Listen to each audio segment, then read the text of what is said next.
অযোধ্যায় এসে হোটেল খোঁজা বা খাবার, অযোধ্যায় এসে থাকার জায়গা খোঁজা কিংবা হোটেল খোঁজা একই রকম ব্যাপার, মানে দুটোতেই বেশ কষ্ট করতে হয় এবং কোন জায়গাটায় ভালো খাবার কোন জায়গায় খারাপ খাবার সেটা আপনি বুঝে উঠতে পারবেন না। কিন্তু আমি সব থেকে যেটা ভালো হয় বা আমার মতে যেটা হয় সেটা বলি, যে এখানকার ভালো জায়গাতে ঢুকবেন, মানে ভালো রেস্টুরেন্টে, এবং যে রাজপথ আছে অযোধ্যা ধামের, যে রাম মন্দিরের সামনের পথটা, সেই পথে অনেক ভালো ভালো হোটেল রেস্টুরেন্ট পাবেন, সেইখান থেকে আপনি খাবারটা খেতে পারেন।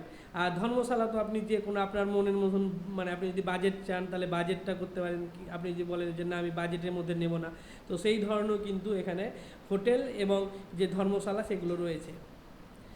খেয়ে এলাম, এখন বাজে 10টা 5 কিংবা 10, তো আমাকে স্নান করতে হবে, গোটা দিনের বুঝতে পারছেন ক্লান্তিটা নাকি ভাই, ক্লান্তিটা তো মেটাতে হবে, তো সেই ক্লান্তি মেটাতে একটু স্নান করি, দেখি সব টাকা পয়সাগুলো ঠিকঠাক আছে কিনা, ঠিকঠাক নিয়ে এসেছি কিনা, কারণ টাকা পয়সাটা মেন জায়গা, আমি বারবার টাকা পয়সাটা দেখি।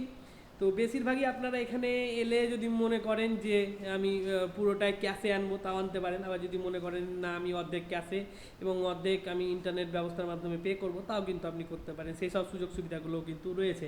এই হচ্ছে আমাদের ধর্মশালা। এটা অযোধ্যা থেকে, অযোধ্যা এটা অযোধ্যা ধাম জংশন থেকে বেরোবা মাত্রই ডান হাতে না বাঁ হাতে পড়ছে এই অযোধ্যা এই ধর্মশালা। এই ধর্মশালাটা এখানে ভাড়া ভাড়ি তো আমি বললাম যে ভাড়ার কথা, কী কী ভাড়া নেবে। রুমের কন্ডিশনটা দেখুন, এই যে রুমের কন্ডিশন, এর সঙ্গে অ্যাটাচ পায়খানা বাথরুম আপনি পেয়ে যাবেন। তো এরকম এরকম রয়েছে অনেক ধর্মশালা যেখানে অ্যাটাচ পায়খানা বাথরুম পাবেন না, তো সেই সব ক্ষেত্রে দামটা অনেকটা কম হয়ে যাবে।